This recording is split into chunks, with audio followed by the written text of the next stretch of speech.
Beautiful people. Welcome to Chaotic Good. As always, give me a moment to get set up here. I'm a little bit behind, as always. As always, literally. I just procrastinate a lot. I think I can do things in a certain amount of time, and sometimes I can, sometimes I can't. And that's okay, right? Yes, okay. Oh. You know what? I didn't even check to see if my channel points are working. So let's see. Uno momento. Great, they're not. Great.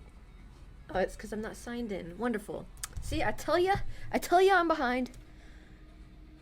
Let me get the setup. Anyway, I hope everyone's day has been well. Mine's been pretty decent. Just kind of relaxed today because I woke up and my ankles really hurt. And that's kind of the bummer with rheumatoid arthritis, is like you really never fucking know when it's going to attack.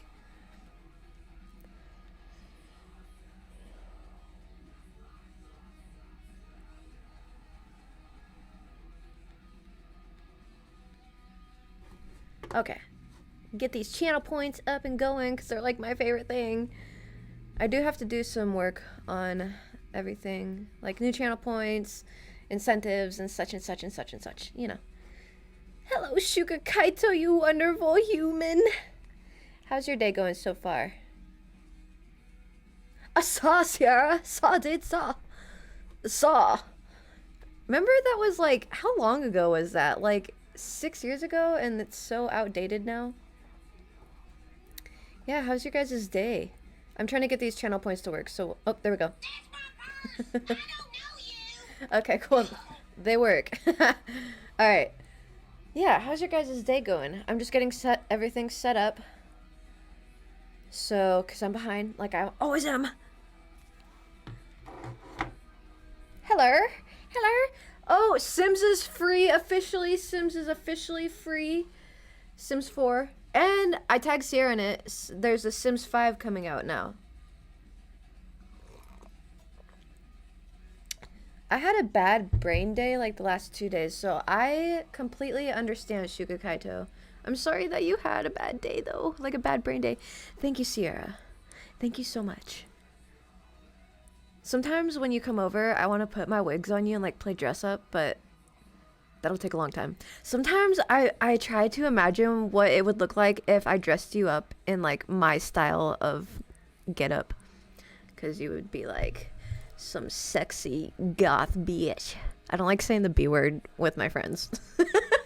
Even though some girls are like, oh, hey, bitch. I'm like, oh, man, that's kind of mean. You hurt my feelings, bro. But, yeah. We should do it. Yes, we should. I'd be so down. As long as you go home in the attire and get your kids' reactions. And John's.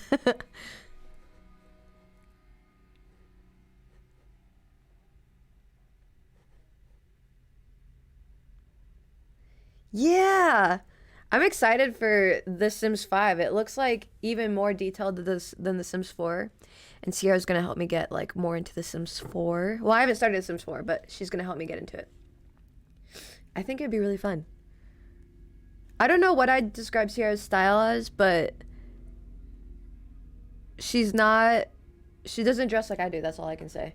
So but she would rock the alternative look. Like I can already imagine like she would fuck it up so hard, bruh. I would love to see it, honestly. I would love to see it. Okay, I'm gonna take a dab. We've got the ambiance set, okay? Even though the music, I don't know. Let's try to get some feel good holiday music. Is there Halloween music? Spooky lo-fi. Ooh. Okay. We're gonna read Scary Stories to Tell in the Dark. I was actually reading the book earlier, and it's not as scary as I remember it being when I was younger, which I feel like everything is that way. I went to the dentist when I was young, and I had to get like a lot of dental work done, and it scared the shit out of me when I went back as an adult, and I literally started crying when I went to the dentist because I thought it was going to be that bad as an adult. And kind of the same with fucking scary stories. They're not as... Wow, this music is intense. I'm scared. The music may be scarier than the fucking book, but that's okay. That's okay. Oh shit. It's getting... Oh. Yeah. I'm just kidding. I am... Yeah, no, let's get Sierra in here. Sierra knows, like, literally every genre of music ever. And she knows every song that ever fucking plays ever. Ah. I'm glad you put your body parts in gourds. Seasonal gourds, Ryan. No, you never told us that story. You specifically, weirdly, have never told us this story. Seasonal gourds. Yeah, Sierra's like a fucking music wizard genius. Okay, where do I find... Speaking of, by the way, no one asked, so I don't know why I said any of that. But if you go into my profile, you can see all my links. I just wanted to let everyone know so that you can check out like TikTok, Twitter, and all that good stuff. I'm trying to figure out something real quick. So, uno momento. Hello, Toxic Turtle. Wow, this music is great. I actually thought it was going to be really stupid. I thought it was going to be like, it's the Monster Mash. I fucking hate that song. Okay.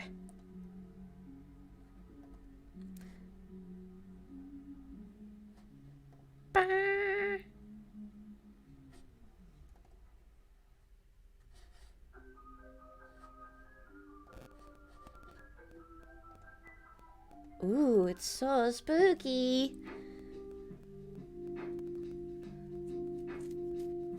I did make a Patreon. I didn't, do you have a gourd on your counter, Sierra? I haven't gotten any pumpkins or anything like that. I don't have any gourds. Thank you, Toxic Turtle, for my hair compliment. But yeah, I opened up a Patreon, whatever. Just cause like the stuff I post on Facebook, like that's the stuff that I could get paid for. I just don't. And the more sexual stuff, I could just leave it for my OnlyFans. So I just haven't posted anything on my Patreon. I'm kind of waiting to do like my first Halloween style shoot to post on the Patreon, which might be the ghost set. So anyway, how's everyone's night going for those who just entered?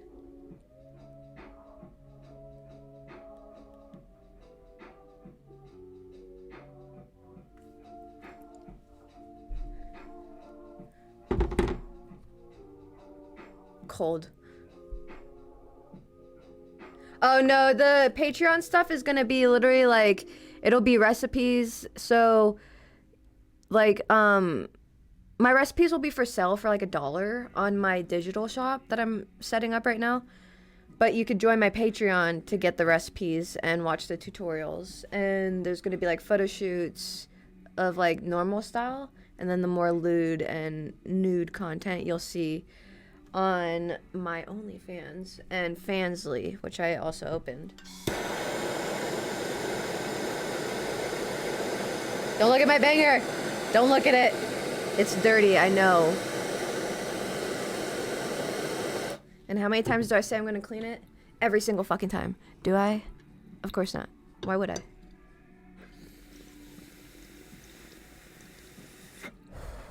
Yes, there will be posters. I've been working on stickers and posters and t-shirts. Oh, hell yeah, Sierra. We should do that. Although the pumpkin shoot and stuff will be kind of late, but maybe we could, like, I don't know. We need to do a photo shoot together. I think it'd be really fun.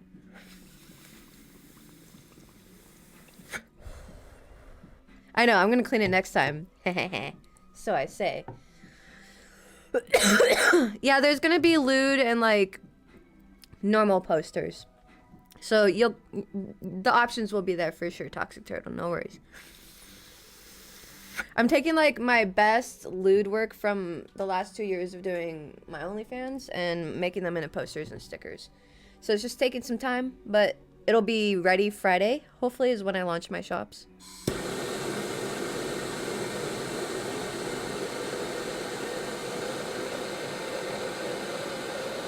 It would be. We're supposed to hang out. I asked her to hang out, and I keep ignoring all my messages. So we're supposed to hang out, and we could do it then, but I have no idea what we're gonna do.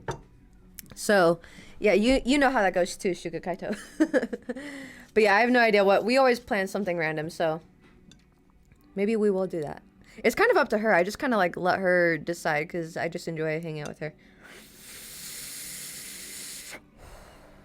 Oh, hell yeah.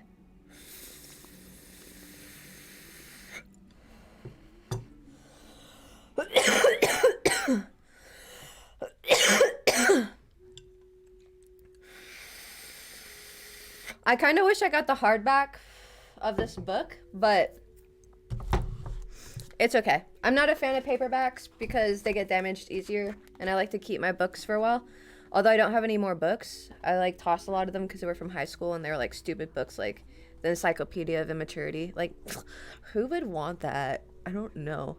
But so that's like a hardback cover book that I have, but that's like from the back in the day, you know?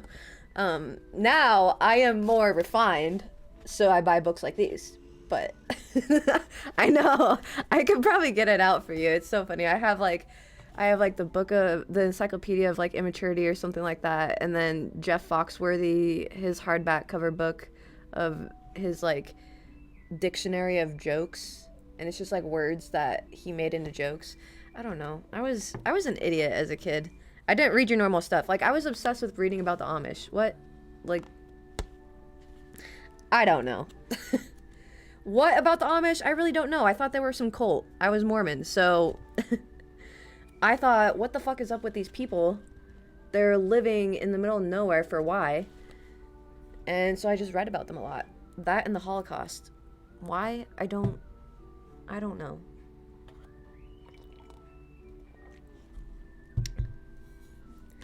The Amish are fucking interesting. Honestly, Sierra, you know what we should do just for hanging out? We should just go bother some Amish people.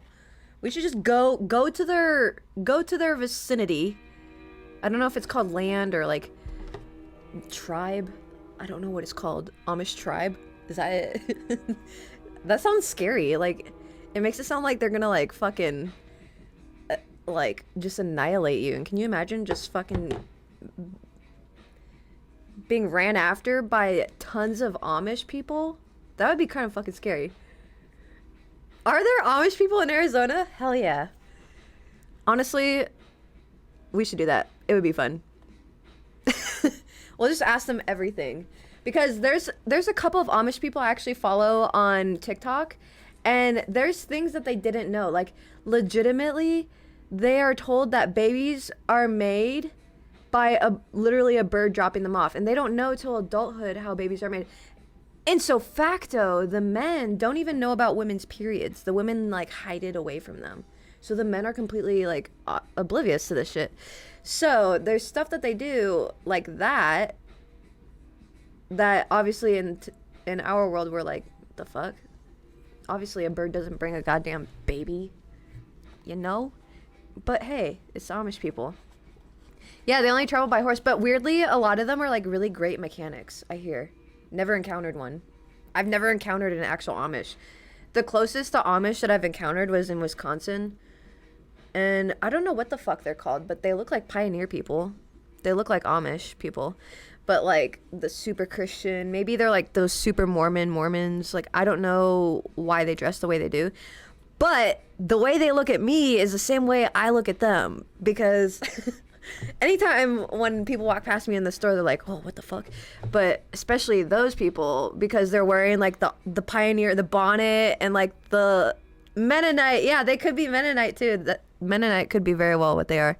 I think there's a lot of Mennonites in Wisconsin now that you say that.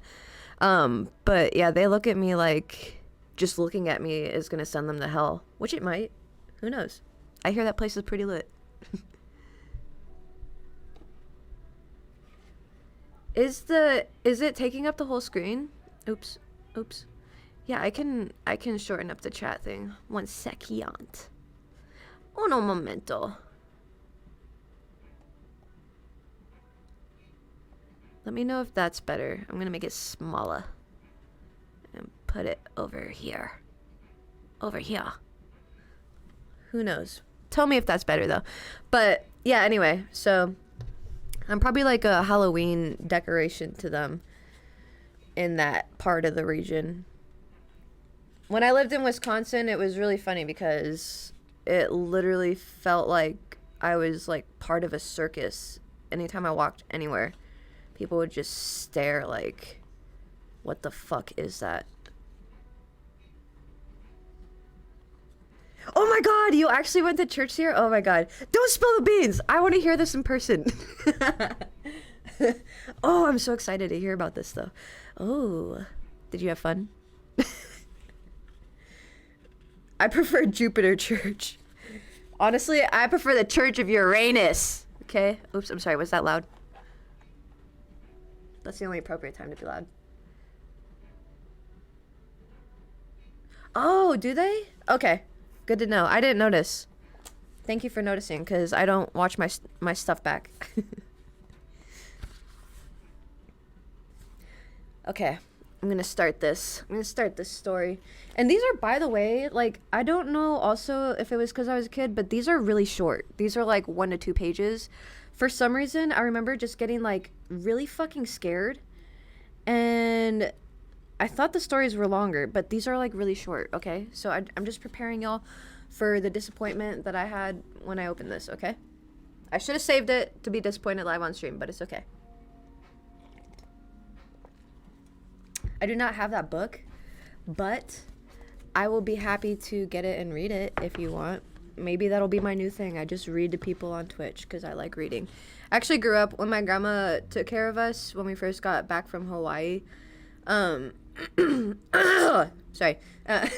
My grandma would read to us all the time. So I became really obsessed with reading because like every night before bed, she would read to us stories like The Secret Garden, like all these different books, like the classics. And I have really fond memories of reading. And then I would spend summers just like reading like 40 books. One time I read like 40 classic books in a summer. Like I just really enjoy reading because it helps me focus easier than TV. And it's almost better than TV in my head. Like I can picture things 10 times better how I'd imagine them, which is like 10 times more magical than what TV could ever never do. Bitches, all of them. Anyway, let's get to it. Okay, this isn't a story, it's an intro. Strange and scary things. Pioneers used to entertain themselves by telling scary stories. At night, they might gather in somebody's cabin or around a fire and see who could scare the others the most. So scary. Some girls and boys in my town do the same thing today.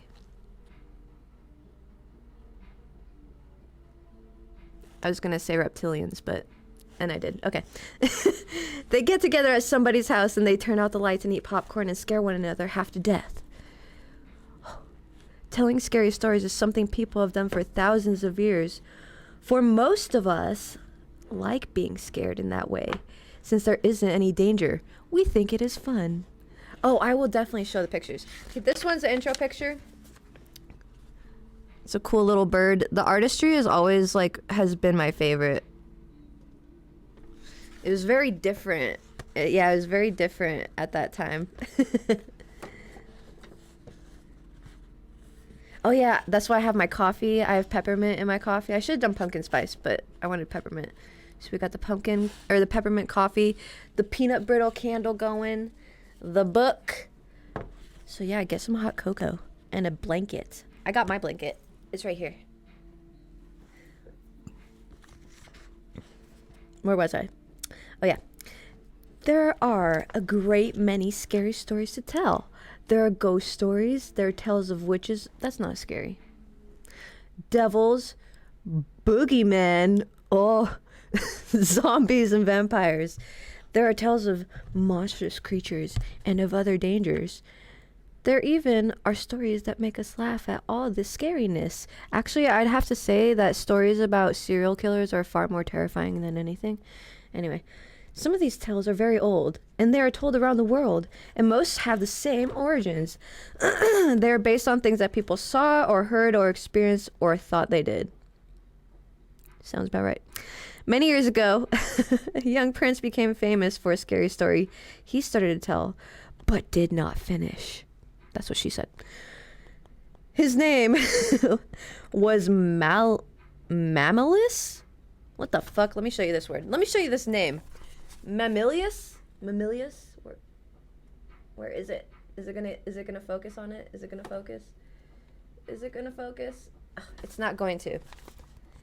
Mamillius. What the fuck kind of name is that? You imagine naming your son as soon as you birthed it out of you? Mamilius? Trash. Straight trash. Ugh. Ugh. That means the boogeyman is real. Anyway, this dude, he probably was 9 or 10 years old. William Shakespeare told about him in The Winter's Tale. Okay, I didn't know about that. It was on a dark winter's night that his mother, the queen, asked him for a story. A sad tale is best for winter, he said. I have one of sprites and goblins. Do your best to frighten me with your sprites, she said. You are powerful at it. I shall tell it softly, he said. Yond crickets shall not hear it. That's pretty soft, my dude. And he began. There was a man dwelt by a churchyard, but that was as far as he got. Okay. For at that moment the king came in and arrested the queen and took her away. And soon after that, Mamilius died. All right. No one knows how he would have finished his story if you started as he did. What would you tell? Most scary stories are, of course, meant to be told. They are scary that way, but how you tell them is important.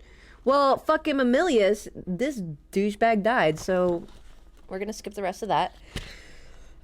Not Mamilius. There was like 2 sentences left, though. Bro went Donald mode. Okay, we got this guy. I remember this is like my most memorable picture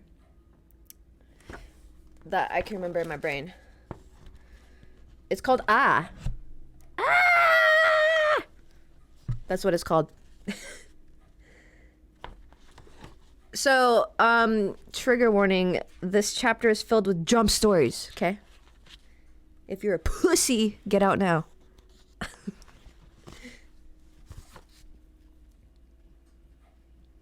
Okay, the big toe. A boy was digging at the edge of the garden when he saw a big toe.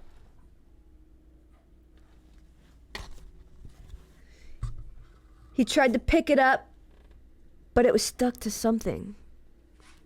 So he gave it a good hard jerk, like anyone would. And it came off in his hand.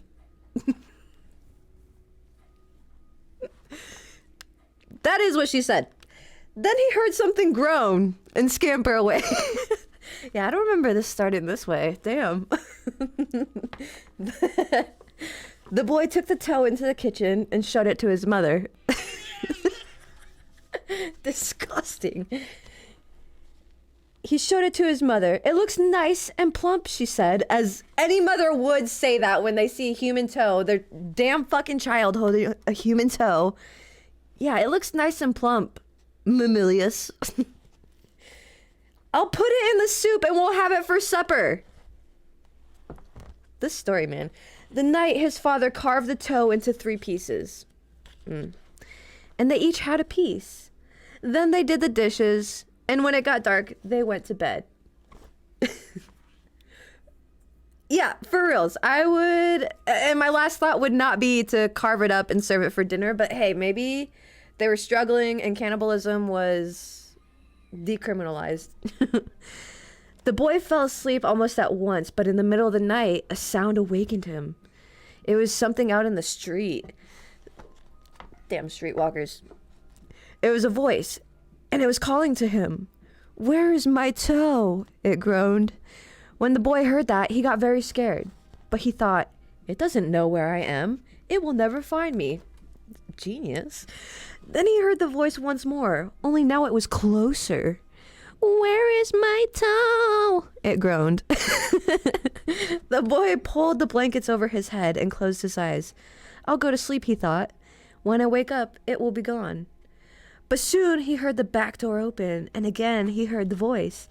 Where is my toe? It groaned. Then the boy heard footsteps move through the kitchen into the dining room, into the living room, then into the front hall. Then slowly they climbed the stairs. Closer and closer they came, and soon they were in the upstairs hallway. Holy shit, dude. Now they were outside his door. Fuck. Get your Glock. Okay, get your Glock ready. Where is my toe? The voice groaned. Like, damn. Pretty persistent. His door opened. Shaking with fear, he listened as the footsteps slowly moved through the dark toward his bed.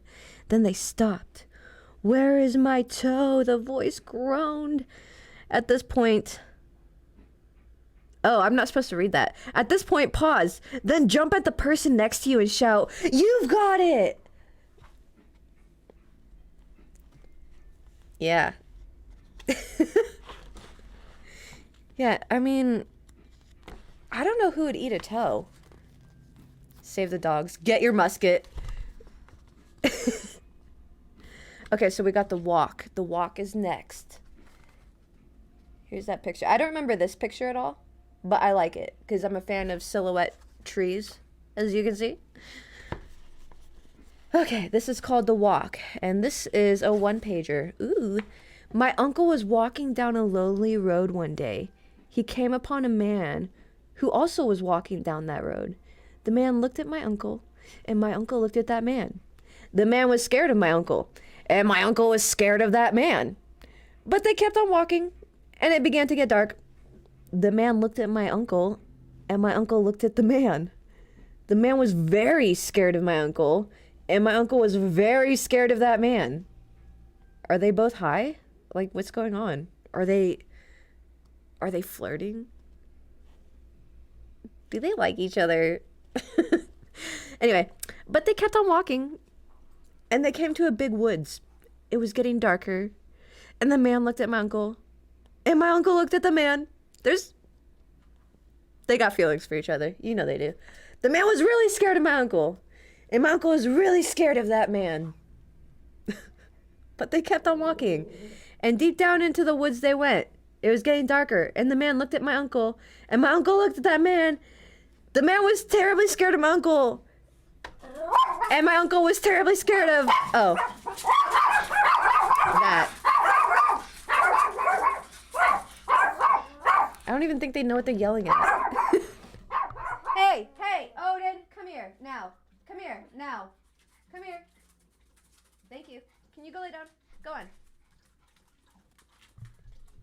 If that wasn't the lamest fucking story I've ever heard. I don't remember the stories being that lame. That's okay. Odin, no, beef, no. It's okay. That would have been scary in my mind when I read it. My heart would have been pounding when I was little. I would have been like, oh my God. They looked at each other.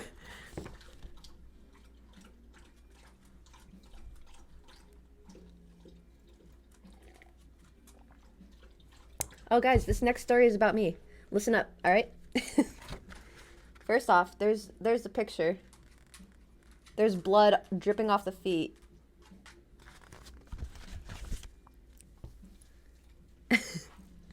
Yeah, what the fuck? And someone walking next to me? Like, that is terrifying enough.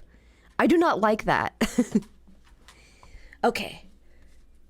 What do you come for? This is a story about me. At least the beginning sounds like it. There was an old woman who lived all by herself. And she was very lonely. Sitting in the kitchen one night, she said, "Oh, I wish I had some company." I have never found myself saying that. No sooner had she spoken than down the chimney tumbled 2 feet from which the flesh had rotted. Fucking disgusting. Clean your house. The old woman's eyes bulged with terror. Then 2 legs dropped to the hearth and attached themselves to feet. What? Then a body tumbled down, then 2 arms, and a man's head. As old woman watched, the parts came together into a great gangling man. Who doesn't like a gangling man? The man danced around and around the room. Faster and faster he went. Okay. Then he stopped and looked into her eyes. What do you come for? She asked in a small voice that shivered and shook. What do I come for? He said, I come for you! Ah! Okay. Yeah, foot fetish. Oh, yeah. I wish I understood the foot fetish because then I could get into a whole new market on my OnlyFans. I don't know how to do that stuff, though. I do take pictures of my feet, but I don't know anything other than that. Me Thai Dodie Walker? I don't know what that means.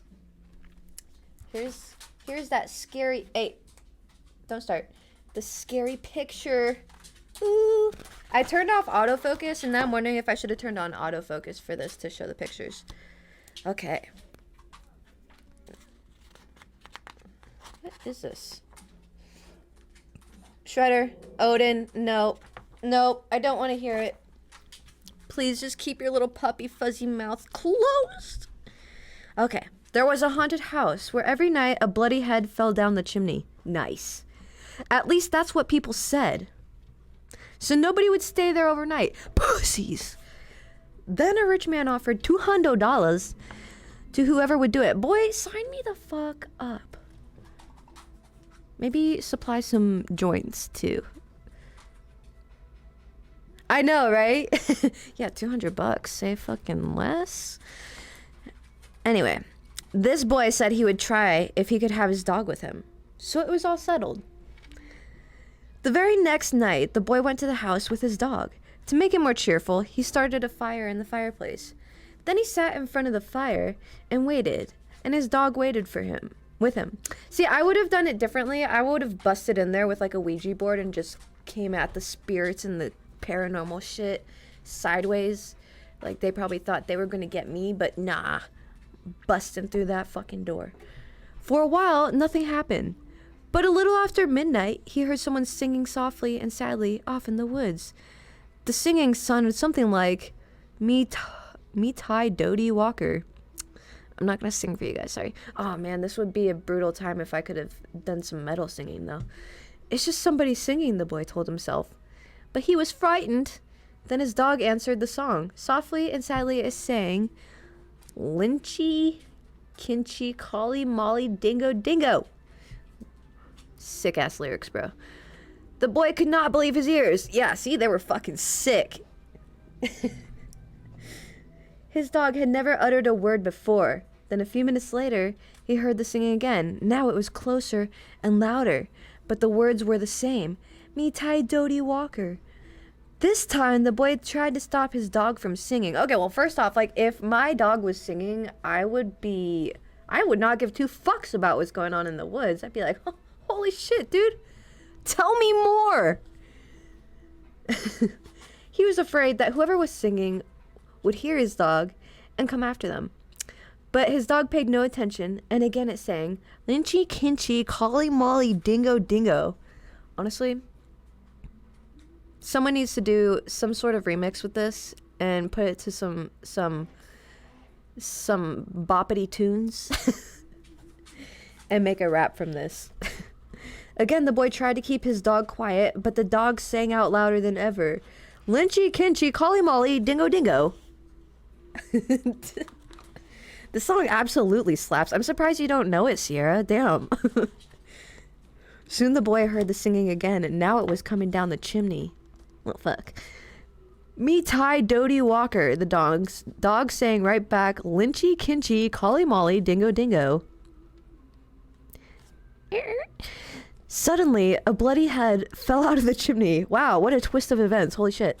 It missed the fire and landed right next to the dog. The dog took one look and fell over, dead from fright.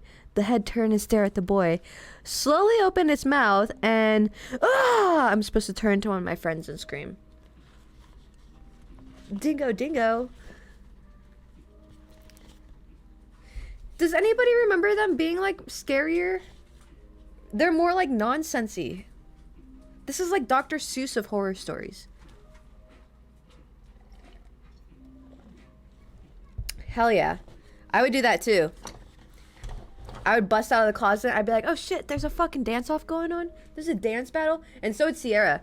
Back in our day when we lived in the group home, we had tons of dance battles.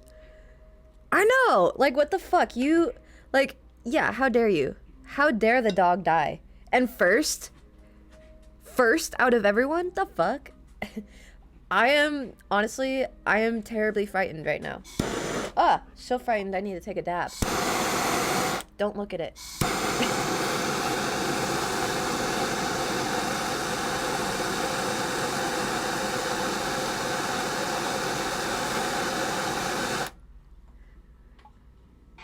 No.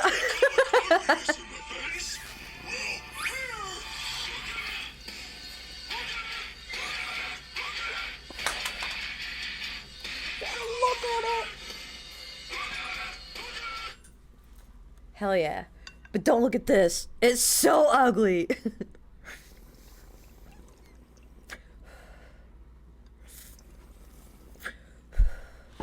Okay, so this one, it's like a one-pager. I don't even know what the fucking title means. A man who lived in Leeds. I'll show you. Ugh, can you see it? No, you can't. Great. I love smoking marmalade too. I'm sorry, Sierra. I'm sorry. Just don't say that when I dress you up, because I hope it'll be fucking gorgeous, because I fucking know it will. I think you would make a badass goth chick. Like, for reals. There was a man who lived in Leeds. He filled his garden full of seeds. Naturally. And when the seeds began to grow, it was like a garden filled with snow. Ugh, I need to get some beats behind me. But when the snow began to melt, it was like a ship without a belt. And when the ship began to sail, it was like a bird without a tail. And when the bird began to... This is like some shit Eminem would sing. And when the bird began to fly... No, that was not a good Eminem interpretation. It was like an eagle in the sky. And when the sky began to roar... You know how Eminem would say roar, roar, roar, or whatever. It was like a lion at my door. And when the door began to crack, it was like a penknife in my back. And when my back began to bleed, I was dead indeed. And I'm supposed to jump at you and scream. Ah! The dogs did not like that. What? What in the emo Dr. fucking Seuss? Oh god, there's another song. There was an old woman, all skin and bone, same, who lived near the graveyard all alone. She thought she'd go to church one day to hear the parson preach and pray. And when she came to church, she thought she'd stop and rest.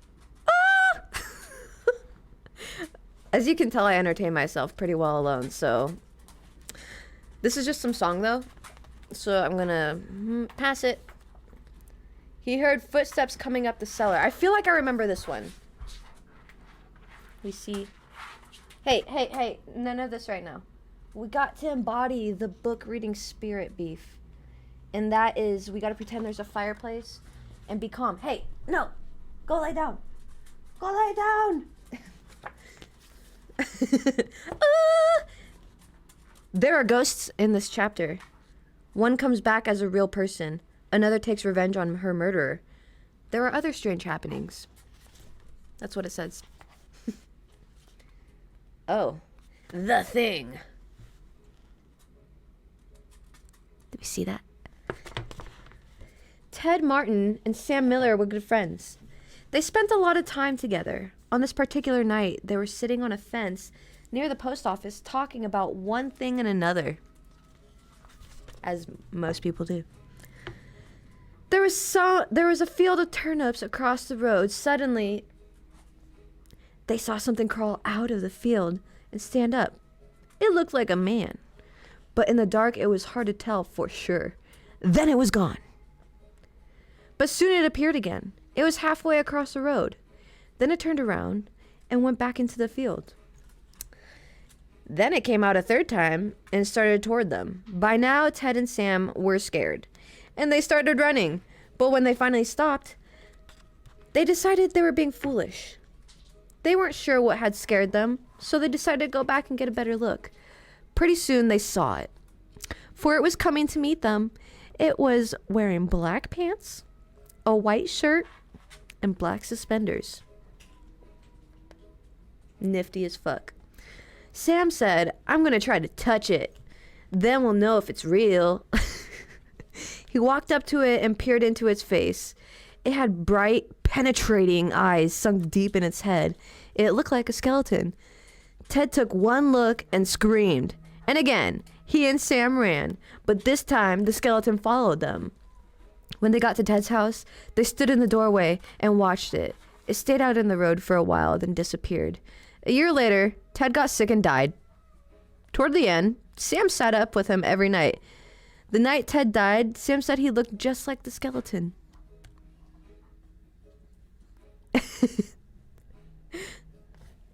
Consent? Yeah. Poor Ted. What a bummer for him. But hey, what a good bud Sam is. We could all use a Sam, right? What a good, wholesome lesson that our late Lord and Savior has brought to us today. This is our Bible. Cold as Clay is the next story. And it's got this little dude in like a coffin. A farmer had a daughter for whom he cared more than anything on earth. She fell in love with a farmhand named Jim, but the farmer did not think Jim was good enough for his daughter. To keep them apart, he sent her to live with her uncle on the other side of the country. Smart. Soon after she left, Jim got sick, and he wasted away and died.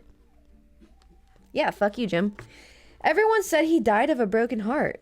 The farmer felt so guilty about Jim's death, he could not tell his daughter what had happened. She continued to think about Jim and the life they might have had together. One night, many weeks later, there was a knock on her uncle's door. When the girl opened the door, Jim was standing there. "Your father asked me to get you," he said. "I came on his best horse." "Is there anything wrong?" she said. "I don't know," he said. She packed a few things and they left. She rode behind him, clinging to his waist. Soon he complained of a headache. "It aches something terrible," he told her. She put her hand on his forehead. "Why, you are as cold as clay," she said. "I hope you are not ill." And she wrapped her handkerchief around his head. They traveled so swiftly that in a few hours they reached the farm. The girl quickly dismounted and knocked on the door. Her father was startled to see her. "Didn't you send for me?" she asked. "No, I didn't," he said. She turned to Jim, but he was gone, and so was the horse. They went to the stable to look for them. The horse was there. It was covered with sweat and trembling with fear, but there was no sign of Jim. I know, a little dyslexic. I don't have dyslexia, but it could be if you wanted it to be. I do have those moments sometimes, though. That was a good one, because, yeah, I don't want to read about dismantling a horse. Is that possible? Anyway, her father, terrified, told her the truth about Jim's death. Then quickly, he went to see Jim's parents. "Hey, guys. Odin, go lay down. Come on now." The corpse was in its coffin, but around its head, they found the girl's handkerchief. That one's actually kind of romantic. If he doesn't do that for you, he's not the one. Is that how Amish mechanics work? Yes, it is actually. You are on point with that, Shuka Kaito. The White Wolf. Uh-oh, this is Beef. Beef. Look there's a story about you. Okay, he doesn't give a shit.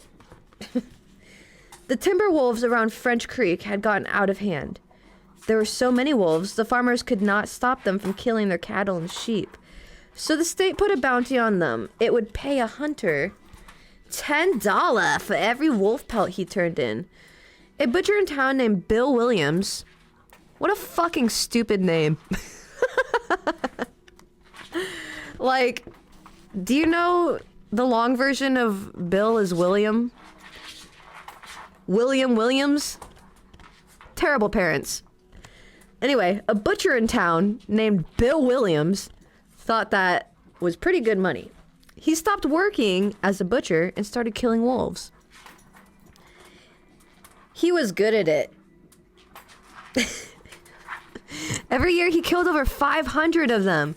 That came to more than $5,000. It was quite a bit of money in those days. Back in those days. After 4 or 5 years, Bill had killed so many wolves there were hardly any left in that area. So he retired and he vowed never to harm another wolf because wolves had made him rich. I like that. That's very cute. Then one day, a farmer reported that a white wolf had killed 2 of his sheep.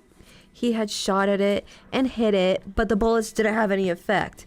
Soon that wolf was seen all over the countryside, killing and running, but nobody could stop it.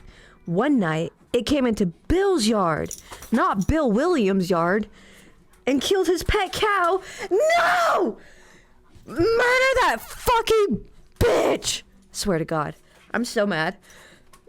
William, get that bitch, I swear to God. Not his pet cow. Okay, it's one thing if it's your stock. It's another if it's your pet. I am devastated. He went into town the next morning and bought a young lamb for bait. What the fuck? Okay. Then he backed off about 50 yards and sat under a tree. With his gun in his lap, he waited. When Bill didn't come back, his friends started looking for him. Finally, they found the lamb. It was still tied to a tree. It was hungry, but it was alive. Then they found Bill. He was still sitting against the other tree, but he was dead. He was fucking dead.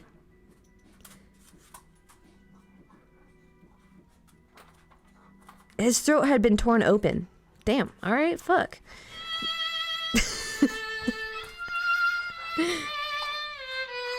Thank you. Thank you. I already missed the cow. But there was no sign of a struggle. His gun hadn't been fired, and there were no tracks in the soil around him. As for the white wolf, it was never seen again. All right. I mean, what a way to go, though. Like, if I died... Like, how I assume death works is that you die, and then it's just a shift to another dimension, so you know you're dead. You're like, oh, shit, I died. You don't know, like, right away, but it comes to your mind. So, like, if I got killed by the white wolf after wolves had made me rich, I'd be like, oh, okay, that makes sense. Why not? Why not? I'd want to go that way. There's 2 wolves inside of me. Aw, it was probably a Philip. I just imagined that little cow TikTok I showed you, the one with it running. He's too cute. Okay, the haunted house. This one has to be scary, right? Right? Oh, God. This is what I look like when I wake up. That's why nobody will love me. Anyway, the haunted house. One time a preacher went to see if he could put a haunt to rest at a house in a settlement. That was a weird way to put that. The house had been haunted for about 10 years. Several people had tried to stay there all night, but they would always get scared by the haunt. So this preacher took his Bible and went to the house, went on in, built himself a good fire, and lit a lamp. Sat there reading the Bible, as most would do. Then just before midnight, he heard something start up in the cellar, walking back and forth, back and forth. Then it sounded like somebody was trying to scream and got choked off. You know what that means. Someone's getting fucked. No, I'm just kidding. Then there was a lot of thrashing around. Yeah. Okay. And strangling. Oh, yeah. Okay. Even. All right. And finally everything got quiet. Well, yeah, usually it does. We get a little tired after things happen usually, you know. Anyway. The old preacher took up his Bible again, but before he could start reading, he heard footsteps coming up the cellar stairs. Oh, fuck. He sat watching the door to the cellar, and the footsteps kept coming closer and closer. He saw the doorknob turn, and when the door began to open, he jumped up and hollered, "What do you want?" The door shut back, easy-like, and there wasn't a sound. The preacher was trembling a little, but he finally opened the Bible and read a while. Then he got up and laid the book on the chair and went to mending the fire. Then the haunt started walking again. Why do they call it that? The haunt? And step, step, step up the cellar stairs. The old preacher sat watching the door, saw the doorknob turn, and the door open. It looked like a young woman. He backed up and said, "Who are you? What dost thou want?" The haunt sort of swayed like she didn't know what to do. She's drunk. Probably looking, to get some lucky. Disgusting. What a whore. Then she just faded out. The old preacher waited and waited, and when he didn't hear any more noises, he went over and shut the door. He was sweating and trembling all over. She probably... Oh, yeah. But he was a brave man, and he thought he'd be able to see it through. So he turned his chair to where he could watch and sat down and waited. It wasn't long before he heard the haunt step up again, slowly. Step, step, step, closer and closer. Step, step. And it was right at the door. The preacher stood up and held his Bible out before him. That'll work. The knob slowly turned and the door opened wide. This time the preacher spoke quiet-like. He said, "In the name of the Father, the Son, and the Holy Ghost, who are you and what do you want?"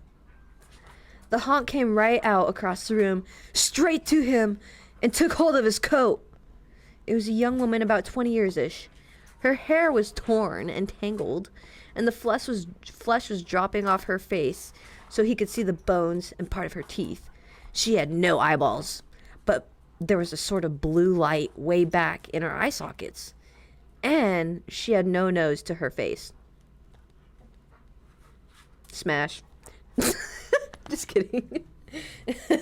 Then she started talking, and it sounded like her voice was coming and going with the wind. She told how her lover had killed her for money and buried her in a cellar. That's my biggest fear. She said if a preacher would dig up her bones and bury her properly, she could rest. Then she told him to take the end joint of the little finger from her left hand and to lay it in the collection. On the collection plate at the next church meeting. Oh God, what the fuck? That's fucked up. I'd do that though. And he'd find out who had murdered her. And she said, if you come back here once more after that, you'll hear my voice at midnight, and I'll tell you where my money is hid, and you can give it to the church. The haunt sobbed like she was tired, and she sunk down toward the floor and was gone. The preacher found her bones and buried them in the graveyard. The next Sunday, the preacher put the finger bone in the collection plate, and when a certain man happened to touch it, it stuck to his hand. The man jumped up and rubbed and scraped and tore out the bone, trying to get it off. Then he went screaming, like he was going crazy. Well, he confessed to the murder, and they took him on to jail. After the man was hung, the preacher went back to the house one midnight, and the haunt's voice told him to dig under the hearth rock. He did, and found a big sack of money. Where the haunt had held onto his coat, the print of those bony fingers was burned right into the cloth. It never did come out. Man was hung. So am I, though. I know. What is the obsession with the fingers and the toes? Did Dan Schneider write this? The guests. Okay. A young man and his wife were on a trip to visit his mother. Usually they arrived in time for supper. but they had gotten a late start. Okay, by the way, I just want to say, if you ever feel like writing a book and you're not good at writing, please just write the book, because I'm looking at this and there are so many like incomplete sentences and stuff, and like it makes it a little bit difficult to read. I'm just saying that because I've thought about writing a book and I tell myself I couldn't because I'm like punctuation might not be good or like spelling errors, so it deters me. But yeah, this book has a lot of interesting punctuation. Anyway, and it's like a really well-off book, so anything can be successful. Anyway, usually they arrived in time for supper, but they had gotten a late start and now it was getting dark. So they decided to look for a place to stay overnight and go on in the morning. Just off the road, they saw a small house in the woods. Oh yes, Blair Witch Project going into play right here. Maybe they rent rooms, his wife said. So they stopped to ask. Me too, because it not only is the writer who misses the typos, but it's also the editor. Like it's sent to a whole, usually it's sent to a whole another person who edits books for a living, and they still miss it. I find it funny too. An elderly man and woman came to the door. They didn't rent rooms, they said, but they would be glad to have them stay overnight as their guests. That's sus as fuck. It's giving Human Centipede vibes. They had plenty of room, and they would enjoy the company. The old woman made coffee and brought out some cake, and the four of them talked for a while. Then the young couple were taken to their room. They again explained that they wanted to pay for this, but the old man said he would not accept any money.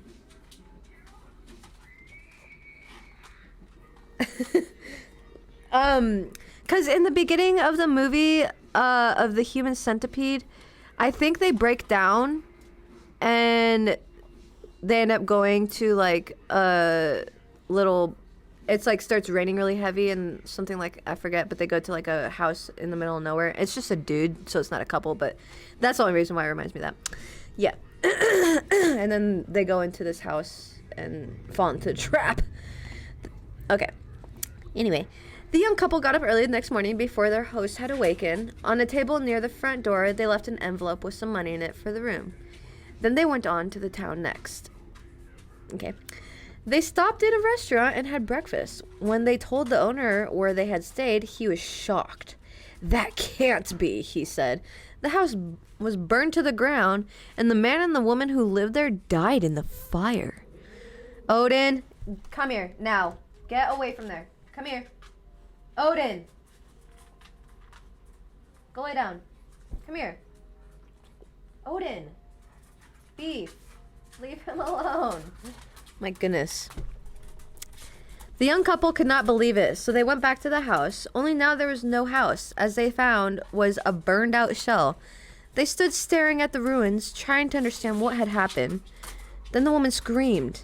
In the rubble was a badly burned table, like the one they had seen by the front door. On the table was the envelope they had left in the morning. I know, Odin is drama. There's a little part of the curtain that's open right now, and the kids are playing outside, so they can see, and they end up barking at them. Shooketh. Okay, go lay down now, please. No, go lay down. Goodness, these children. Okay, Beef. Okay, I'm gonna get mad if you don't stop, because you're gonna piss him off.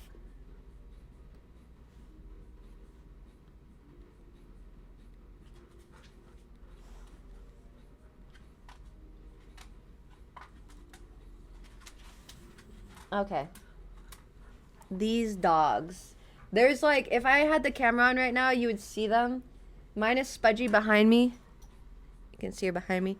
The dogs are literally, can you hear that? Yeah, they're all literally on my feet. Odin, Beef, and Shredder are all on my feet right now. I'm gonna do dab. I'm gonna hide this so you don't see it.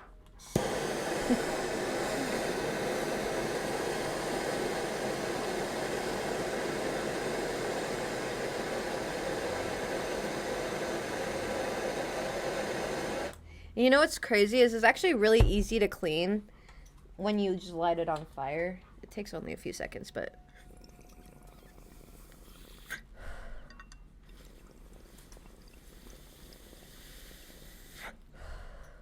I forgot. I don't know what kind of shatter this is today. I'm smoking this shatter I got. Ooh, it's called Sour Power. Ooh. Yes, Spudgy is the new co-host.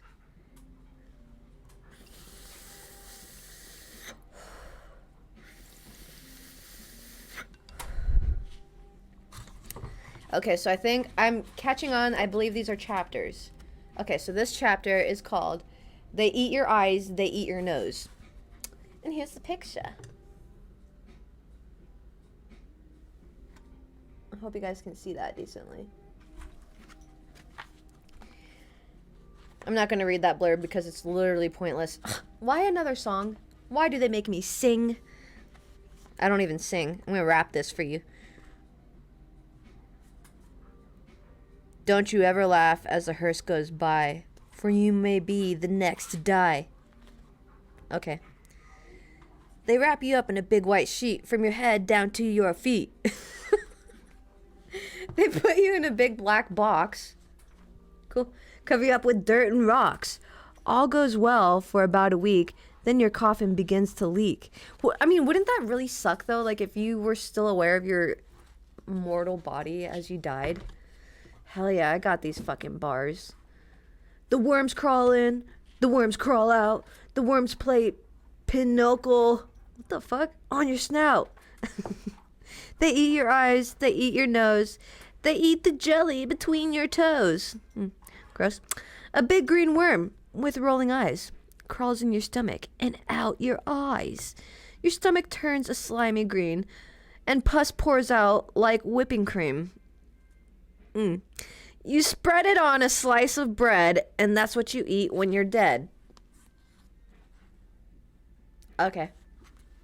That is disgusting. The girl who stood on a grave. And also, this is the hearse that's pictured from the last song. Excuse me. Okay, the girl who stood on a grave. Why the fuck were these scary to me when I was younger? It's so weird. Some boys and girls were at a party one night. There was a graveyard down the street, and they were talking about how scary it is. Don't ever stand on a grave after dark, one of the boys said. The person inside will grab you. He will pull you under. Are you... Oh, hi, Spudgy. I didn't know you're behind me. I'll give you $1 if you stand on a grave, said the boy. A grave doesn't scare me, said the girl. I'll do it right now. She straight up was like, I ain't no fucking pussy, bitch. The boy handed her his knife. Oh, I remember this story. Stick this knife in one of the graves, he said. Then we'll know you were there. The graveyard was filled with shadows and was as quiet as death. There is nothing to be scared of, the girl told herself. But she was so scared anyway. She picked out a grave and stood on it. Then quickly she bent over and plunged the knife into the soil, and she started to leave. But she couldn't get away. Something was holding her back. She tried a second time to leave, but she couldn't move. She was filled with terror.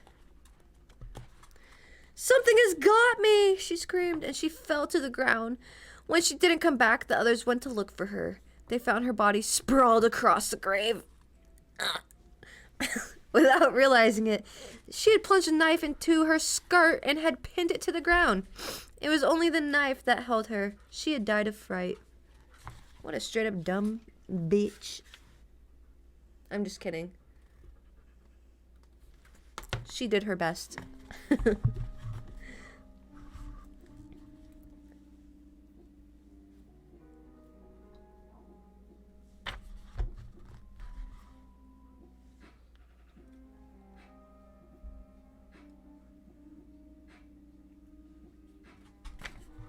Can you guys hear this music? Because I'm saving this playlist and I really like it, but I don't know if y'all can hear it. It's like perfect spooky. Aw. Okay. That means I might have to... Let me know if that's too loud. That means when I put it on my YouTube, I'm gonna have to add some music to it. Oh, good. God, vodka. I can't do vodka anymore because one time I went to a party and it was the very last party I ever went to. And, they ran out of like shot glasses that were disposable, so we started using Dixie cups, and we started taking shots of vodka and Fireball out of these Dixie cups. And if you know a Dixie cup, it's probably like a triple shot. So we were just slamming those away, and I just like puked everywhere. And yeah, a Dixie cup is like the little tiny cups that they give at like dentists or like little kids use them. Yeah, we started using those and it was fucking terrible. I can't do vodka anymore. I used to do it too because it's like got less sugar in it than most alcohol. So when I did drink, I would opt for vodka because it wouldn't hit my joints as bad. But I just can't. Smelling it just makes me want to vomit. I have to do like really girly, like fruity drinks, which I'm totally down for, or just really weak drinks. Like even wine is too much for me, too alcoholic potency. A new horse. Two farmhands shared a room. One slept at the back of the room, the other slept near the door. After a while, the one who slept near the door began to feel very tired. Early in the day. His friend asked what was wrong. An awful thing happens every night, he said. A witch turns me into a horse and rides me all over the countryside. The fuck? I'll sleep in your bed tonight, his friend said. We'll see what happens to me. About midnight, an old woman who lived nearby came into the room. She mumbled some strange words over the farmhand, and he found he couldn't move. Then she slipped a bridle on him and turned him into a horse. The next thing he knew, she was riding him across the fields at breakneck speed, beating him to make him go even faster. Hell yeah. More power to her. There was a lot of music and dancing. They were having a big time inside. She hitched him to a fence. Oh, sorry, I skipped a sentence. Soon they came to a house where a party was going on. There was a lot of music and dancing. They were having a big time inside. She hitched him to a fence and went in. While she was gone, the farmhand rubbed against the fence until the bridle came off, and he turned back into a human being. Then he went to the house and found the witch. He spoke those strange words over her, and with the bridle, he turned her into a horse. Then he rode her to a blacksmith and had her fitted with horseshoes. After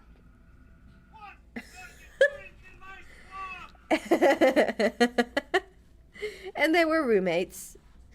Then he rode her to a blacksmith and had her fitted with horseshoes. After that, he rode her to the farm where she lived. I have a pretty good filly here, he told her husband, but what?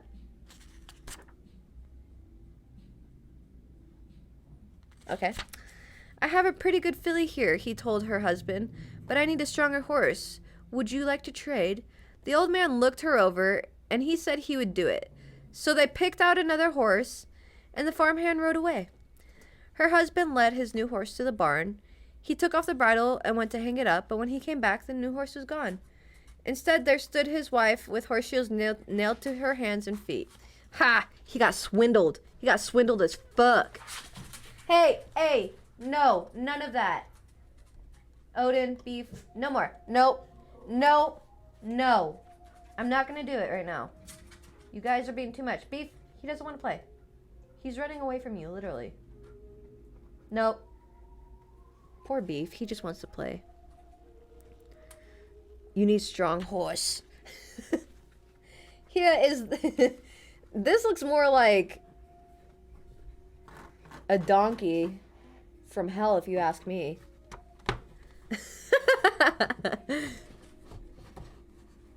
Oh, welcome, Chief Keef. Oh, hell yeah. What's your next motorcycle? I'm sorry, I didn't see you got on the chat. And hi, Rogue. Nice to see you. Okay, alligators. This is probably about alligators. A young woman in town married a man from another part of the country. He was a nice fellow, and they got along pretty well together. There was only one problem. Every night he'd go swimming in the river. Sometimes he would be gone all night long, and she would complain about how lonely she was. He's cheating. He's straight up fucking cheating. You know what you do? You follow him. You don't cry. Don't cry. You just go follow him. Silly girl. Yeah, straight up fucking red flags. Dump him. Already, sis, I can tell you. Dump him. The couple had 2 young sons. As soon as the boys could walk, their father began to teach them how to swim. And when they got to be old enough, he took them swimming in the river at night. Often they would stay there all night long, and the young woman would stay home all by herself. After a while, she began to act in a strange way, at least that is what the neighbors said. She told them that her husband was turning into an alligator, and that he was trying to turn the boys into an alligator. Everybody told her there was nothing wrong with a man taking his son swimming. Honestly, I would just believe he's cheating over turning my sons into an alligator. I've got trauma issues though, okay. Everybody told her there's no, oh yeah, sorry, my bad. That was a natural thing to do.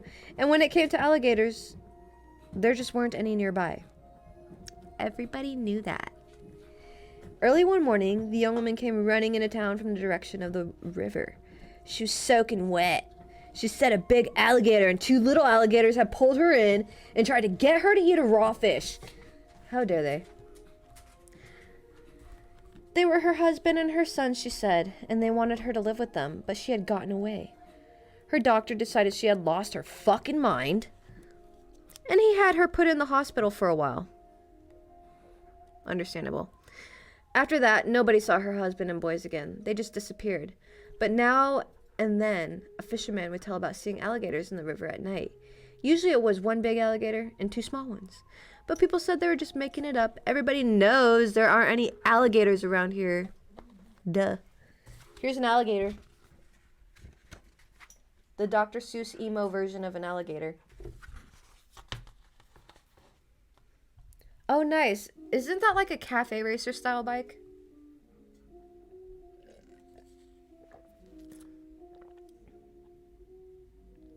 Aw, we love you too, Toxic Turtle.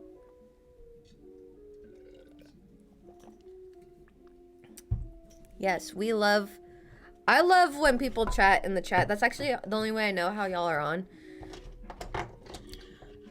I figured out how to tell who's on, but I never do just because it psychs me out when I don't see anyone on. And then I focus that there's no one on, and then I stumble on my words because I focus on that instead of like what I want to say or just being goofy or whatever the fuck. I want to do dab again. Sorry. Just because I was out on that last one. Let me look this up. Indian Scout Rogue.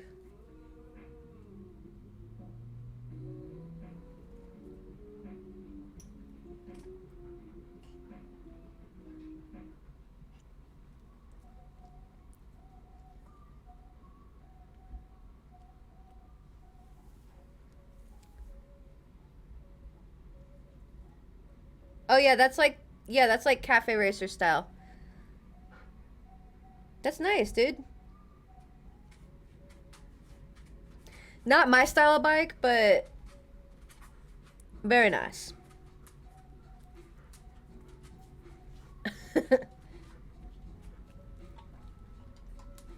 Don't stare at me.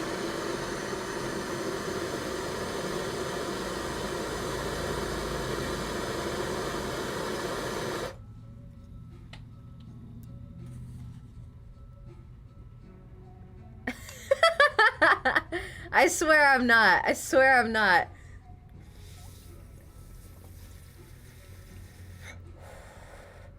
I'll just stare back. That's the whole stream. 7 hours. Me staring back at you.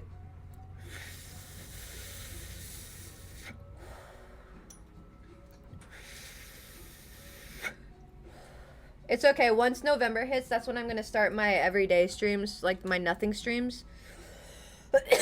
Where I'll just be streaming while I'm like doing my normal shit during the day.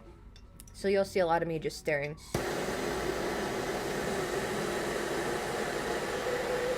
I suck at staring contests.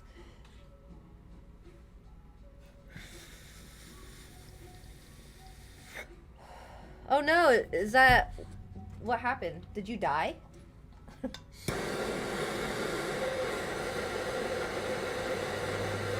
Oh wait, didn't you hurt yourself? I forget. Literally.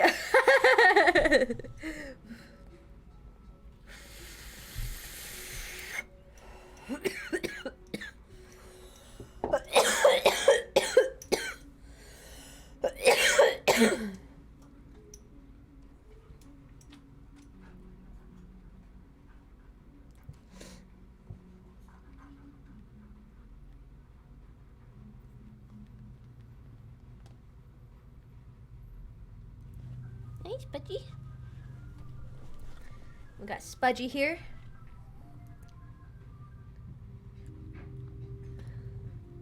You want to say hi? Little Spudge. Ooh, I think that means someone followed me. Thank you for the follow.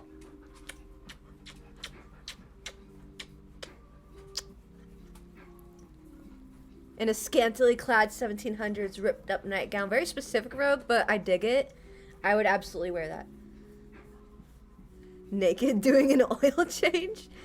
I should write this shit down. This is some good ideas, okay? And I actually genuinely appreciate it. Oh, goodness. Well, best of luck to you, Kaylin, because I know for a fact, like, physical therapy is really helpful. So I hope, like, the physical therapy route does it for you.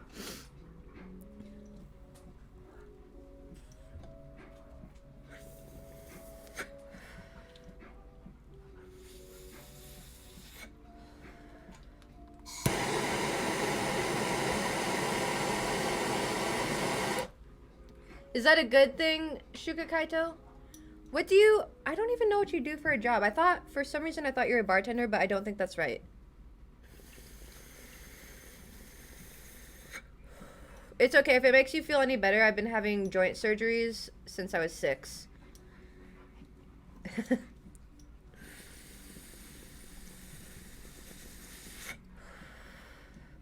Yeah, Shuka Kaito. One day I'm just gonna make Shuka Kaito my secretary. Shuka Kaito knows everything.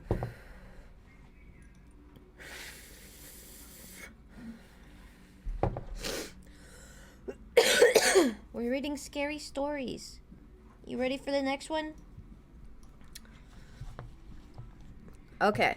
Room for one more. There's always room for one more.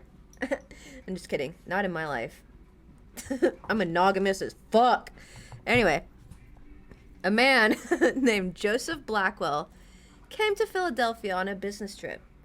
He stayed with friends in the big house they owned outside the city. That night, they had a good time visiting. But when Blackwell went to bed, he tossed and turned and couldn't sleep. Sometimes during the night, he heard a car turn into the driveway. He went to the window to see who was arriving at such a late hour. In the moonlight, he saw a long black hearse filled with people. The driver of the hearse looked up at him.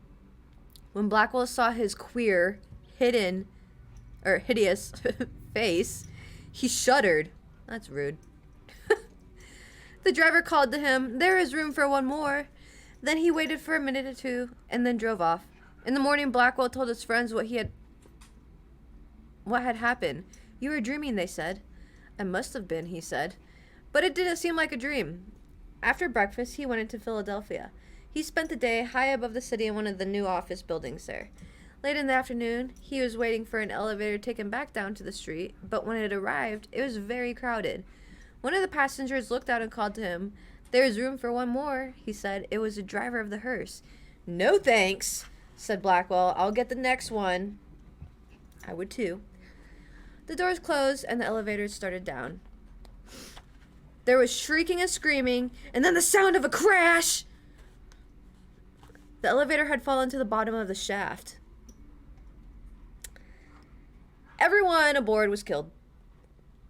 That's the end of that. And there is a random picture. I'm not too sure what that's supposed to be. It looks like fallen angel statues in a way.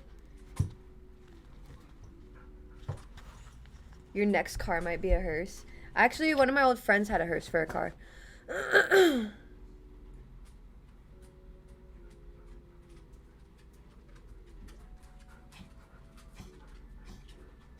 Ooh, you could, because I hate editing my YouTube videos. I will definitely hit you up when it comes time for me to hire someone for that then. Just saying. It'd be hella cool to turn a hearse into like a drifting vehicle. Could you imagine that shit?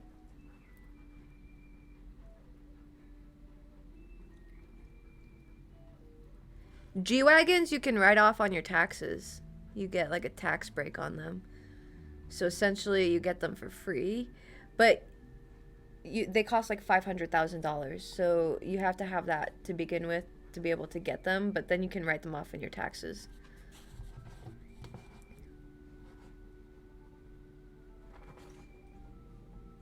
Oh, that'd be cool. That'd be cool as fuck. The Wendigo. I don't know what this is. Wendigo?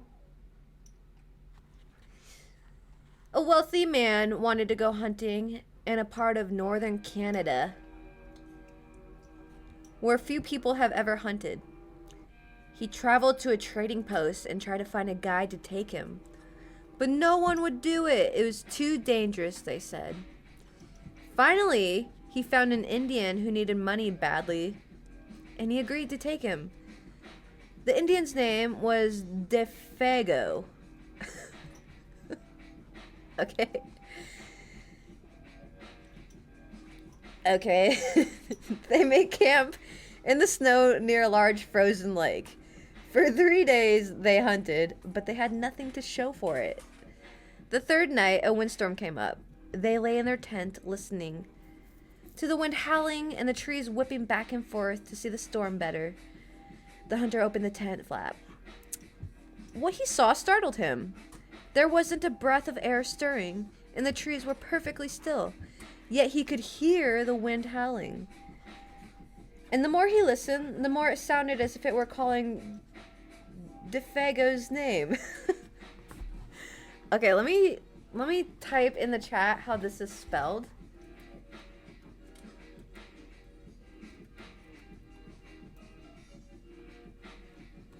That's the dude's name. Anyway. I must be losing my mind, the hunter thought. But Defago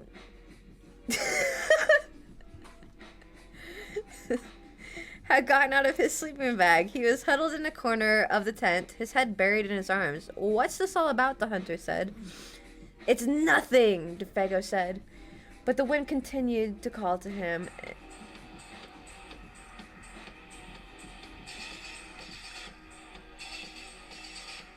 Oh, who did that? Oh, Kaylin.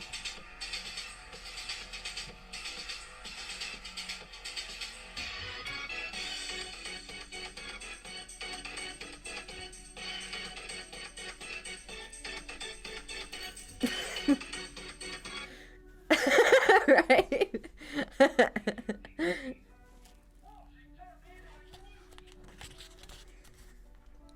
Anyway, the wind continued to call to him, and Defago became more tense and restless. Defago! It called.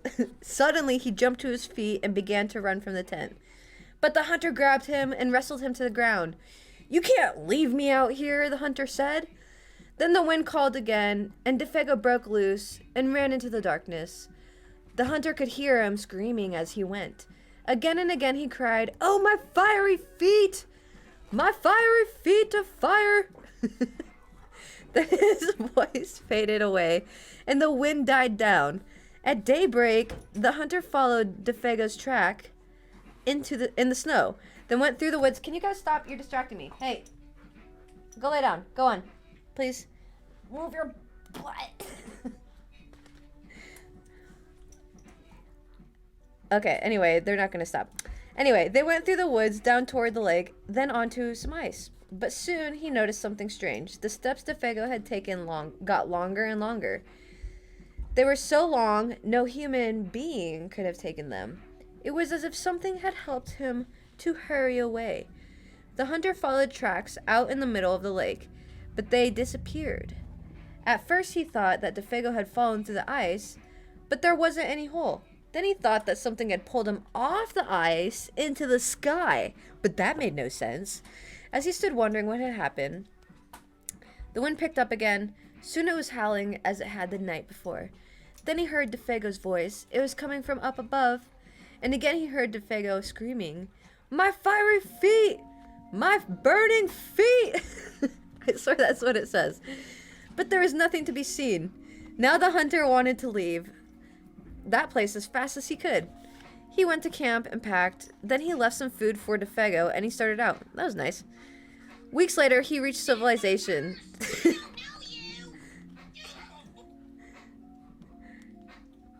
The following year, he went back to hunt in the area again. He went to the same trading post to look for a guide. The people there could not explain what had happened to DeFago that night, but they had not seen him since then. Maybe it was the Wendigo, one of them said. It's supposed to come with the wind. It drags you along. Oh, hell yeah. Oh, hi, Kitox! Welcome to the chat. We're reading scary stories to tell in the dog. It's supposed to come with the wind. It drags you along at a great speed until your feet are burned away. And more of you than that. Then it carries you into the sky and it drops you. It's just a crazy story. But that's what some of the Indians say. A few days later, the hunter was at the trading post again. An Indian came in and sat by the fire. He had blankets wrapped around him and he wore his hat so that you couldn't see his face. The hunter thought there was something familiar about him. He walked over and asked, "Are you DeFago?" The Indian didn't answer. "Do you know anything about him?" No answer. He began to wonder if there was something wrong. If the man needed help, but he couldn't see his face. "Are you all right?" he asked. No answer. To get a look at him, he lifted the Indian's hat. Then he screamed, "There is nothing under the hat but a pile of ashes." Honestly, I don't know. I've never heard of the Wendigo. Let's look it up. Let's look it up.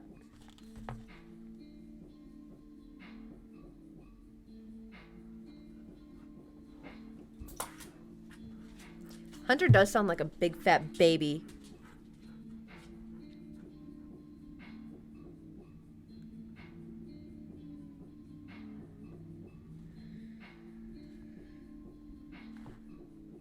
Is a fictional monster appearing in American... What? Comic books? What the fuck? Wikipedia, you led me astray, you bitch. 1 second. Hey, guys. Oh yeah, this article says cannibalistic beast of Native American folklore. Sexy. So sexy.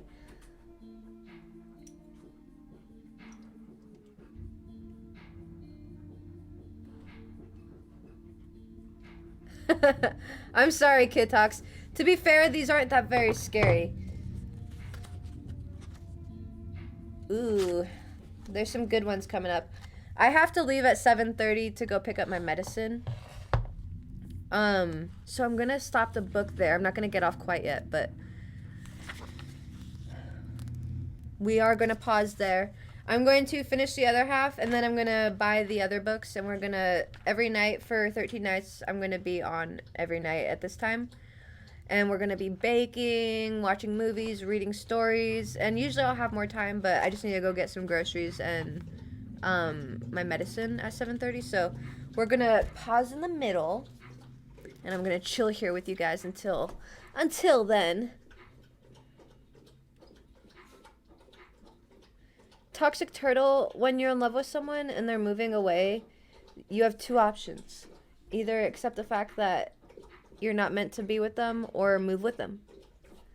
As shitty as that sounds, it's kind of cut dry.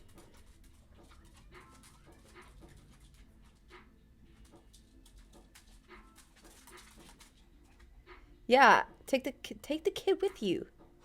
But then again, I always say try long distance, but I don't want to say anything bad about long distance relationships. Like, I've tried it, and stop it. When I get back into the dating world, like, I don't think I would do online dating, and which sucks because I don't leave my house, so I don't know how I'm going to find someone, but I just think people can fake stuff easier online.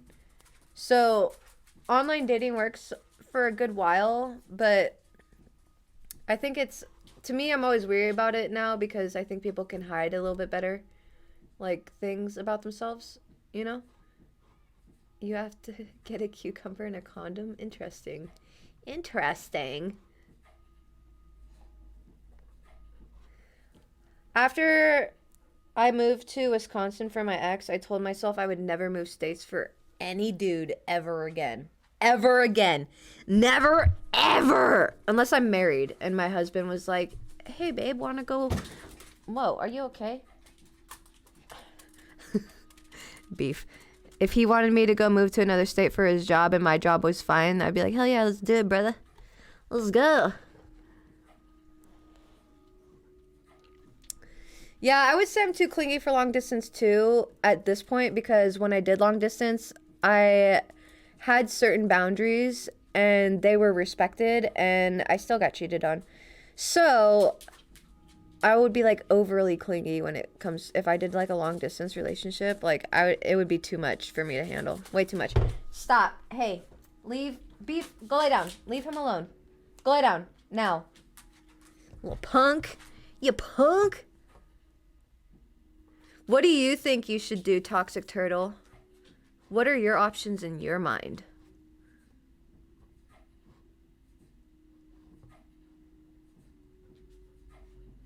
Yeah, I dated a guy long distance for a bit, and then he moved in with me, and that was the worst ever. Because I paid all the bills and stuff, and he used my car and did whatever he wanted and whatever. It was just terrible.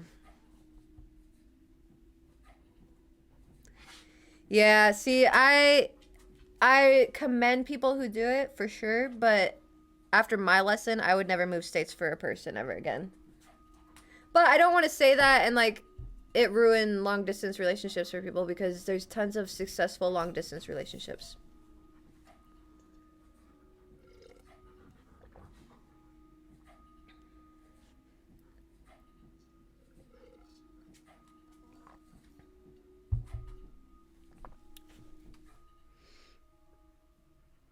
Oh, I'm sorry to hear that, Toxic Turtle. That is a bummer. I feel for you. I'm sorry.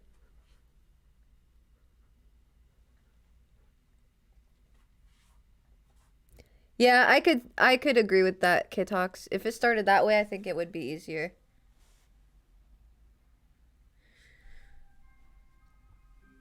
Yeah, I agree.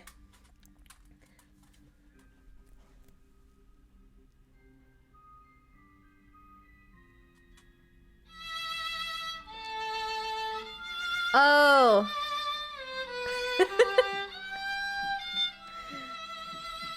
Yeah, I do remember you saying that. Yeah. That is real shitty. But I can't speak too much on it, like I said, because although I do the sex work field, I don't do that part of it. I just do solo pictures. And like the last guy I was with, he was on it, but that's because I was with him. But other than that, I just do solo work and pictures and videos only. Actually, I lie. I used to do meetups where they would meet up with me for lunch, pay for my lunch, and pay me $300. I've done a few of those.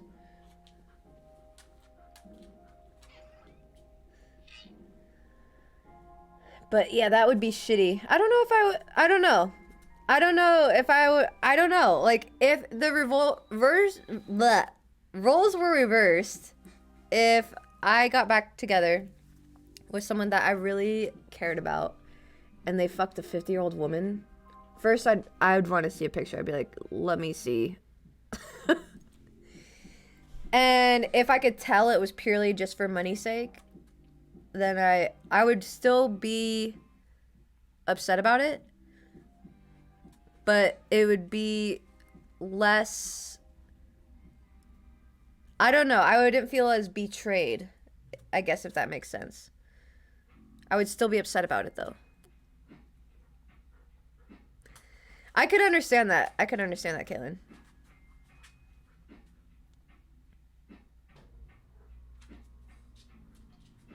Hell yeah. I like free food.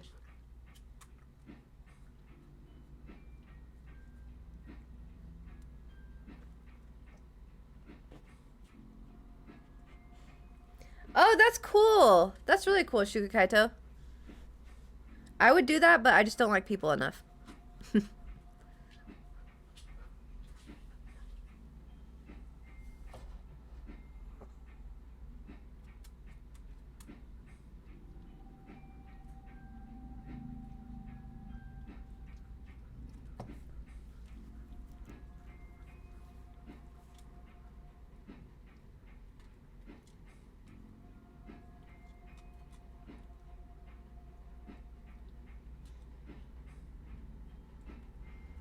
Uh, I wonder if they have something like that. I don't want to give out my address, but I wonder if they have something like that. Not tonight, honey boo. But thank you, though. You could always donate to my PayPal link if you want, and I'll buy dinner with that. Not that I think you'll murder me. It'd be a blessing if you did, let's be honest, but I just can't be giving out my address to people. 'Cause me, I would. But the responsible me says, Jess, that's kind of stupid. Don't do that.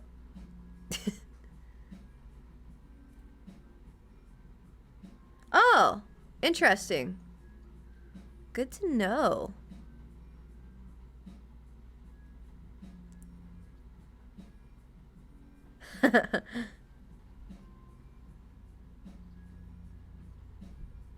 Chainsaw man. I don't know what that is.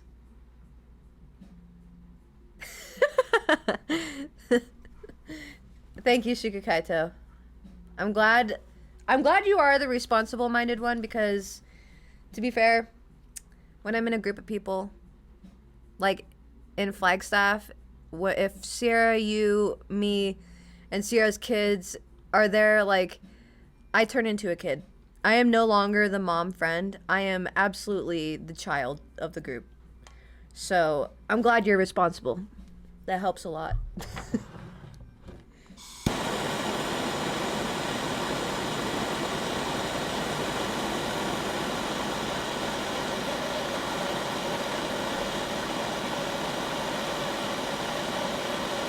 I'm not an anime person.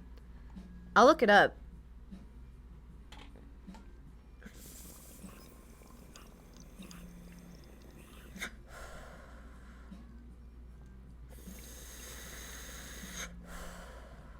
Yeah, I feel like it's either gonna be you or Sierra, who's a parent friend. Hell yeah. Hell yeah, brother. Yeah, pretty much like if you and I end up bouncing off the walls and you bring a friend and like we're bouncing off the walls, I bet you Sierra will end up being the mom friend just because she's already a mom. But Sierra's really fun to hang out with. She's great.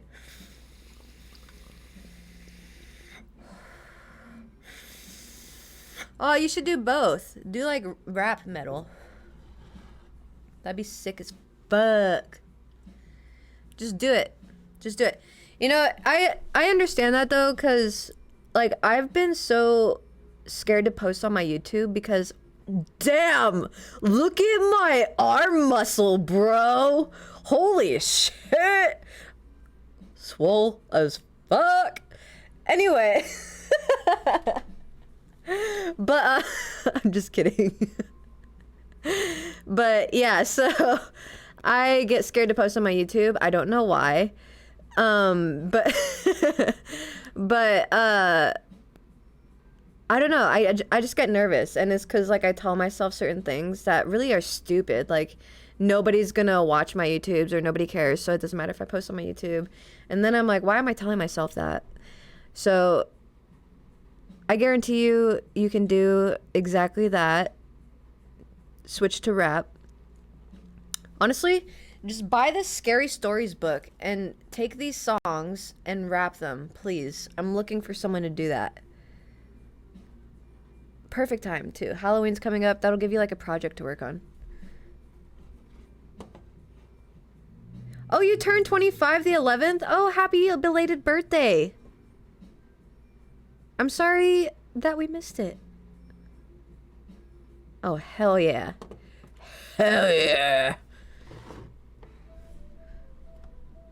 The fog theme. I love this playlist. It's amazing. I'm gonna post this on my YouTube, this video, and I'll put this playlist in my comment or my description because I really want you guys to check it out. I did not make it. It's just some lo-fi Halloween music, but it's really good. It's like not the cliche Halloween music that you're used to hearing. Like this shit's, it's good.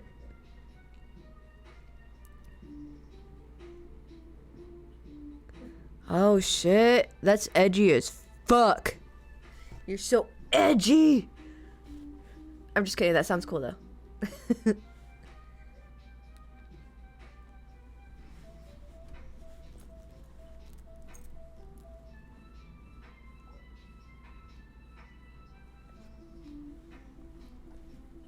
Going down so hard. Edgelord. Libra ran chat. Oh no! I'm a Cancer. I think Sugar Kaito's... Was she? Oh goodness. I know my friend Sierra's a Leo. Sugar Kaito, aren't you a Cancer? Wesley's a Cancer, right?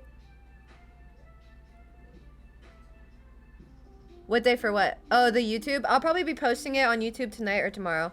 I'm trying to get more consistent with that because I really want to build my YouTube. I have almost 200 subscribers. That's my goal was 200 by the end of this month. And I'm 2 subscribers away. Me too. I cry a lot.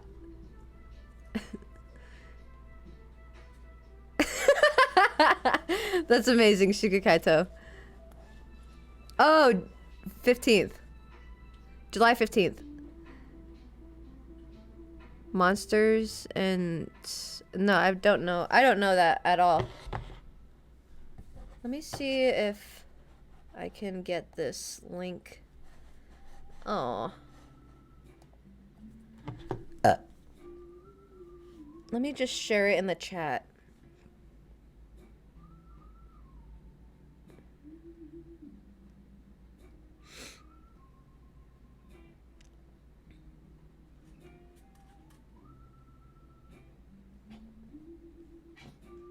By the way, guys, my next goal is to get this Discord server chat figured out so that I could have people call in like every Friday if they wanted. So, stay tuned for that. We're gonna get that figured out. I'm slowly but surely working my way up to being an actual streamer. What am I doing?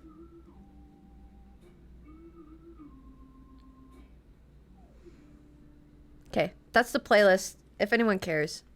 It's just a really, I recommend it. It's a really cute Halloween lo-fi playlist. August 12th. Damn. Oh, hi, Scooter. No, thank you. Well, I'm sorry, Scooter, you came in towards the end. I do not kid talks.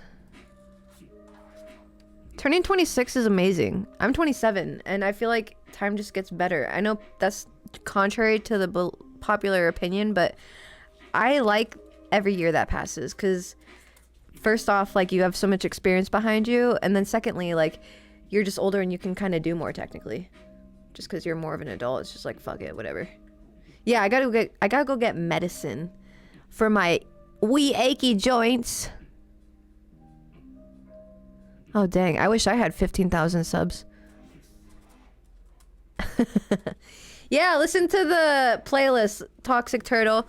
I'm sorry about your lady friend, or your friend, whoever. But don't get too drunk, drink some water.